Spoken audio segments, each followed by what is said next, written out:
I was standing in the bank manager's office when I saw my mother's face go white. Not pale, white. Like every drop of blood had just drained from her body. The bank director was holding a small passbook. Faded. Old. The kind they don't even use anymore. He looked at her, then at me, then back at the passbook. And he said very quietly, "Do you have any idea what this is?" My mother opened her mouth. Nothing came out. I didn't know it then, but that passbook, the one she'd thrown in a drawer and forgotten about for almost 30 years, was about to change everything. Let me start from the beginning. My grandfather's name was Richard. Everyone called him Rick. He wasn't a wealthy man, not by most standards. He worked as a machinist for 40 years at a factory outside Detroit, retired with a small pension, lived in a modest house, drove the same truck for 20 years. But he was smart. Quietly smart. The kind of man who didn't say much, but when he did, you listened. He understood money in a way most people don't, not how to spend it, how to make it work. He didn't talk about investments or stocks or any of that. He just knew, and he tried to teach my mother, over and over again. But she never listened. My mom's name is Diana. She's 61 now. Growing up, she and my grandfather had a complicated relationship. She thought he was old-fashioned, out of touch, boring. He wanted her to be careful with money, to save, to think ahead. She wanted to live, to enjoy herself, to not worry so much about the future. They argued about it constantly. When she turned 18, he tried to sit her down and explain investments, savings accounts, compound interest. She rolled her eyes and left the room. When she got her first job, he offered to help her set up a retirement account. She said she'd do it later. She never did. When she got married, he gave her advice about managing finances with her new husband. She told him to mind his own business, and when I was born, he tried one more time. I was 6 months old when my grandfather came to visit. My mom told me this story years later. She didn't remember it fondly. He showed up with a gift, not toys, not clothes, a passbook, a savings account he'd opened in my name. He handed it to my mother and said, "This is for him. Don't touch it. Let it grow. When he's older, he'll understand." My mother looked at the passbook, looked at the balance. $500. She remembers feeling insulted. $500? That's it? That's the big gift? She thanked him politely, put the passbook in a drawer, and forgot about it. My grandfather passed away when I was 12. Heart attack. Sudden. He was 71. The funeral was small. He didn't have many friends left. Most of them had already passed. But the ones who came, they spoke about him with respect, with admiration. They called him wise, thoughtful, a man who planned ahead. My mother cried at the funeral. I think she felt guilty. For all the years she didn't listen. For all the advice she ignored. But grief fades, and guilt. Guilt is easy to bury. I grew up without knowing much about my grandfather. My mom didn't talk about him often. When she did, it was surface-level stuff. He was a good man. He worked hard. He loved you. But she never talked about the lessons he tried to teach her, the opportunities she ignored, and she never mentioned the passbook. I'm 32 now. My name is Daniel. I work as a software engineer. I make decent money. I've been trying to save, trying to plan for the future, trying to be smart about things. A few months ago, my mom called me. She sounded stressed, frantic even. "I need you to come over. I'm cleaning out the attic and I found some of your grandfather's old things. I don't know what to do with them." I told her I'd come by that weekend. When I got to her house, the attic was a mess. Boxes everywhere, old furniture, dusty photo albums, clothes from the 70s. She pointed to a cardboard box in the corner. "That's his stuff. I haven't opened it in years. I don't even know what's in there." I sat down and started going through it. Old tools. A watch that didn't work anymore, a few books about woodworking. And then, at the bottom, I found it. A small passbook. Faded blue cover. My name written on the front in my grandfather's handwriting. Daniel Mitchell. I opened it. The last entry was dated 30 years ago. The balance, $500. I stared at it for a long time. "What is this?" I asked. My mom looked over. Her face changed. "Oh, that. Your grandfather opened that when you were a baby. I forgot all about it. Why didn't you ever tell me?" She shrugged. "I don't know. It wasn't much money. I didn't think it mattered." "It's been sitting in a bank for 30 years? I guess. I never closed it."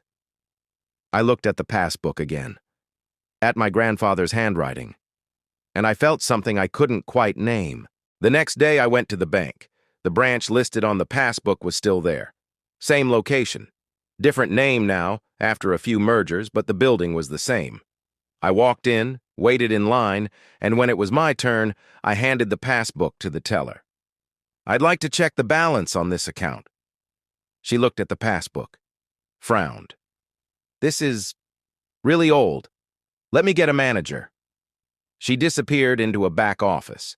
A few minutes later, a man in his 50s came out. He introduced himself as Mr. Brennan, branch manager. He looked at the passbook, then at me. "Can you come with me, please?" He led me to a small office, closed the door, sat down behind his desk and opened the passbook again. He typed something into his computer, waited, typed some more. Then he stopped, stared at the screen, looked at me. "Do you know what this is?" he asked quietly. "A savings account my grandfather opened for me when I was a baby." "Do you know how long it's been active?" 30 years. He nodded slowly. "And do you know what kind of account this is?" "No." He turned the monitor toward me. I looked at the screen, and my heart stopped. "Before I go any further, I want to ask you something. If stories like this mean something to you, if they make you think or feel something, do me a favor. Hit the subscribe button, like this video. It really does help these stories reach the people who need to hear them. Now, let me tell you what I saw on that screen. The balance wasn't $500. It was $873,412. I stared at the number, read it 3 times, 4 times. "That can't be right," I said. Mr. Brennan leaned back in his chair. "It's right." "How?" "Your grandfather didn't just open a savings account. He opened a compound interest investment account. High yield, long term, the kind we don't even offer anymore." He pulled up more details. He made regular deposits, small ones, $20 here, $50 there, every month for 12 years, until he passed away. I felt my throat tighten. And then, nothing. No withdrawals, no activity, just compound interest for 30 years. He looked at me. "Your grandfather knew exactly what he was doing." I sat there in silence. I thought about my grandfather, about the lessons my mom ignored, about the $500 she thought was insulting. And I realized he'd been trying to teach her one last time, not with words, with action. He knew she wouldn't listen, knew she wouldn't understand. So he set something up for me, something that would grow, quietly, patiently, something that would prove his point 3 decades later. I called my mom from the parking lot. "You need to come to the bank," I said. "Why?" "Just come. Now." She heard something in my voice. She didn't argue. 20 minutes later, she walked into Mr. Brennan's office. She looked confused, worried.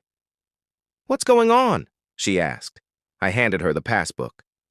"Do you remember this?" She glanced at it. "Yeah, the account your grandfather opened. Why?" "Check the balance." Mr. Brennan turned the monitor toward her, and that's when her face went white. She stared at the screen for a long time. Then she looked at me, at Mr. Brennan, back at the screen. That's not possible." "It's real," Mr. Brennan said gently. "But it was only $500. "It was $500 30 years ago," I said quietly. "Plus everything Grandpa put in after. plus 3 decades of compound interest. She sat down. Hard. "I threw this in a drawer," she whispered. "I forgot about it." "I know. I thought it was nothing." "I know." Her hands were shaking. "If I'd known—" "You didn't know," I said, "because you didn't listen."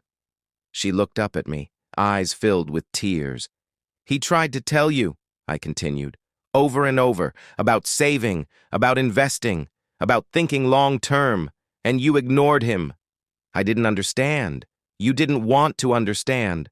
We sat in silence. Mr. Brennan excused himself. "Gave us privacy." My mom wiped her eyes. "I'm so sorry." "Don't apologize to me. Apologize to him. He's gone." "I know." She looked at the passbook in her hands. "He did this for you." "Yeah." "He wanted you to have a future." "Yeah. And I almost threw it away." I didn't respond, because she was right. Over the next few days, I had to process what this meant. $873,000. More money than I'd ever imagined having. Enough to pay off my student loans, buy a house, invest in my future. All because my grandfather understood something my mother didn't. Patience, planning, discipline. My mom called me a few days later. "I've been thinking," she said. "About what?" "About your grandfather. About everything he tried to teach me." "And?" "I wish I'd listened." "Yeah, me too. Do you think he knew that it would turn into this much?" I thought about that. "I think he knew it would grow. I don't think he knew exactly how much, but I think he knew it would matter." She was quiet for a moment. "I failed him. Maybe. But he didn't fail me. I kept most of the money, paid off my debts, put a down payment on a house, invested the rest, carefully, the way my grandfather would have wanted. But I did one other thing. I took $50,000 and put it into an account for my mom.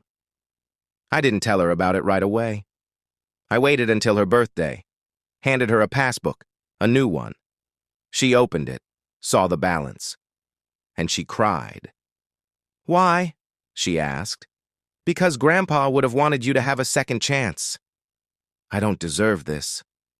"Maybe not, but he loved you anyway, and so do I." She's different now. She asks me about investing, about saving, about planning for the future. She listens. Finally. Sometimes I think about what would have happened if she'd thrown that passbook away, if she'd cleaned out that drawer years ago and tossed it in the trash. I would have never known. The money would have just sat there, forever. But she didn't throw it away. And my grandfather's final lesson, the one he knew she wouldn't understand until it was too late, reached me instead. I visit his grave sometimes, stand there and talk to him, thank him. Tell him I understand now, tell him I'll do better, be smarter, think ahead, the way he did. People ask me what I learned from all this. I tell them it's simple. Listen to the people who love you, especially when they're trying to teach you something. Because one day, they'll be gone. And all you'll have left are the lessons you ignored, or the ones you finally understood.